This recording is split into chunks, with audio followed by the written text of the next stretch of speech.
Hi, John Greger from Cold Snap Photography with some more tips and tutorials. I'm here with my good friend Tommy O'Brien, and we've been out working the birds for about the last 2 or 3 weeks, right, Tommy?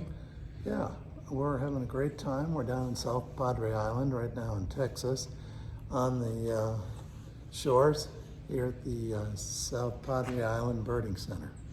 It's been a lot of fun. We've learned a lot in the last 3 weeks about our cameras, about birds, about how to shoot, how to approach it.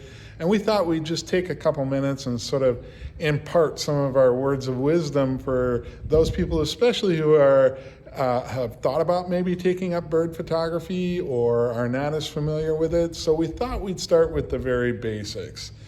Tell me, Tommy, what's the first rule of bird photography? Well, the first rule of bird photography, of course, is that you need a long lens. And the second rule of bird photography is? It's not long enough. Exactly. So what do? Well, I'll tell you what I do.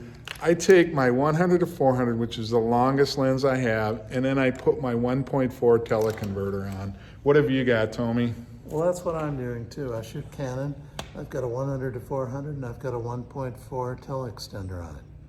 Exactly. The teleextenders give you a little bit extra reach, and the 1.4s only rob you of one stop of light. Right. What's some of the other things you do? What else do you do when you go out to set up before you go out to shoot birds? Well, you need a much faster shutter speed than you're used to using. So I crank up the ISO. I usually start out at 1600 on a sunny day. I'm usually using 800 to 1600 on a sunny day, sometimes as much as 3200 depending on what I'm shooting and if I'm in the shadows or not. When the light starts going down, I don't have any qualms about kicking it up to as high as 6400 sometimes. Yep, these new cameras work pretty darn well at 6400. They do. Also, what else? With the aperture, I'm opening mine up as far as it'll go. On my long lens, that's a 6.3, but with a teleconverter, it drops down to about f8. And it's the same with the Canon system.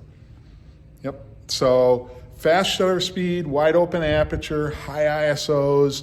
You want to keep that shutter speed as fast as possible because there's a lot of action. Tell me, when you shoot, how many images do you come back with after a typical couple-hour shoot? Oh, a couple hours. Well, I'll bet it's 800. Yeah, I think I'm a little heavier on the shutter than you. I'm coming back with close to 1,000 after a couple hours out.